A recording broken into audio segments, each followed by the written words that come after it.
Basically inflammatory bowel disease తెలుగులో మనం చెప్పుకుంటే పేగుపూత వ్యాధి అనేది భారతదేశంలో అత్యంత వేగంగా పెరుగుతున్న జబ్బుగా మనం చెప్పుకోవచ్చు. ఇప్పుడు ఉన్న స్టాటిస్టిక్స్ ప్రకారం ప్రపంచం మొత్తంలో ఆ, అమెరికా తర్వాత భారతదేశంలో ఈ ఐబీడీ కేసెస్ చాలా ఎక్కువగా ఉండటం, ఎక్కువ శాతంలో మనం చూస్తాం జరుగుతుంది. అసలు ఈ పేగుపూత వ్యాధి ఏంటి? ఎందుకు మనం దీని గురించి తెలుసుకోవాలి? ముఖ్యంగా పేగుపూత వ్యాధి అంటే ఇన్ఫ్లమేటరీ బవల్ డిసీజ్ అంటాం. దీన్ని 2 రకాలుగా విభజించడం జరిగింది. అందులో ఒకటి అల్సరేటివ్ కోలైటిస్. అల్సరేటివ్ కోలైటిస్ కొంచెం ఎక్కువ శాతం మందిలో మనం చూస్తూ ఉంటాము. పెద్ద పేగు లోపల పూత కంటిన్యూస్గా ఉండటం. ఇది ఇన్ఫెక్షన్ కాదు అని మనం నిర్ధారణ చేసుకుంటాం. ఈ పూత అనేది కంటిన్యూస్గా ఉండటం వల్ల విరోచనాలు అధికంగా అవటం, రక్త విరోచనాలు అవటం, కొంతమందికి లోవర్ అబ్డామిన్ అంటే కింద పొట్టలో నొప్పి, మెలిపట్టినట్టు నొప్పిగా ఉండటం, ఇలాగా ఈ సిమ్టమ్స్ ప్రజెంట్ అవుతం జరుగుతుంది.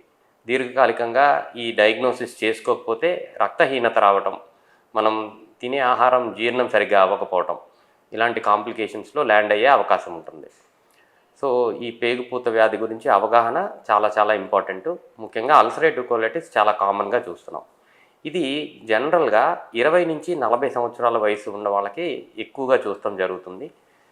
అరుదుగా పిల్లల్లోనూ 60 సంవత్సరాలు పైబడిన వాళ్ళలో కూడా మనం చూసే అవకాశం ఉంటుంది. కానీ మోస్ట్ కామన్ 80% మంది ఈ 20 నుంచి 40 వయసు వారిలో ఇది చూస్తాం జరుగుతుంది. రెండోది క్రోన్స్ డిసీజ్ అంటారు. క్రోన్స్ డిసీజ్ అనగా ఇది కూడా పేగుపూత వ్యాధే, కానీ నోటి దగ్గర నుంచి మలద్వారం వరకు ఎక్కడైనా సరే పూత ఉండే అవకాశం ఉంటుంది. దీంతో ఫిస్టులాస్ అంటే పెరియానల్ ఏరియాలో మల్టిపుల్ ఫిస్టులాస్ వచ్చే అవకాశం కూడా ఉంటుంది. సో నోటి లోపల పూత ఎక్కువగా వచ్చి కడుపులో నొప్పి రావటం, తరచుగా కడుపు నొప్పి రావటం, విరోచనాలు ఎక్కువగా అవటం, పెరియానల్ ఏరియాలో మల్టిపుల్ ఫిస్టులాస్, కాంప్లికేటెడ్ ఫిస్టులాస్ రావటం ఈ వ్యాధి యొక్క ముఖ్యమైన లక్షణం. ఇది కూడా 20 సంవత్సరాల నుంచి 40 సంవత్సరాల వయసు వారిలో ఎక్కువగా చూస్తాం జరుగుతుంది.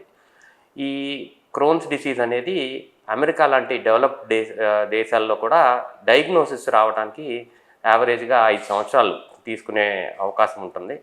కానీ ఇలాంటి సిమ్టమ్స్ కనుక ప్రతి ఒక్కళ్ళకి అవగాహన ఉంటే ఇనీషియల్ స్టేజెస్లోనే మనం దీని గురించి టెస్టులు చేసుకుంటే తొందరగా మనం ఈ వ్యాధి నిర్ధారణ తొందరగా చేసుకునే అవకాశము, దానివల్ల వచ్చే కాంప్లికేషన్స్ని కంప్లీట్గా నిరోధించే అవకాశము చాలా ఎక్కువగా ఉంటుంది.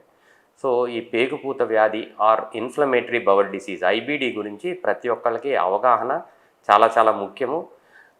దీర్ఘకాలికంగా విరోచనాలు అవుతున్నా, మాటిమాటికి కడుపులో నొప్పి వస్తున్నా, బరువు తగ్గిపోతున్నా, ఆకలి లేమి ఉన్న, నోటి లోపల పుండ్లు, మలద్వారం చుట్టూతా ఫిస్టులాస్ అంటే పస్ అలాగా ఏమన్నా వస్తున్నా ఇమీడియట్గా ఈ క్రోన్స్ డిసీజ్ కానీ అల్సరేటివ్ కోలైటిస్ కానీ ఉందేమోనని మీరు తగిన పరీక్షలు చేయించుకుని అర్లీగా మనం డయాగ్నోసిస్కి వస్తే కాంప్లికేషన్స్ రాకముందే మనం ట్రీట్మెంట్ స్టార్ట్ చేస్తే ఈ డిసీజ్ని కంట్రోల్ చేసుకునే అవకాశం చాలా ఎక్కువగా ఉంటుంది.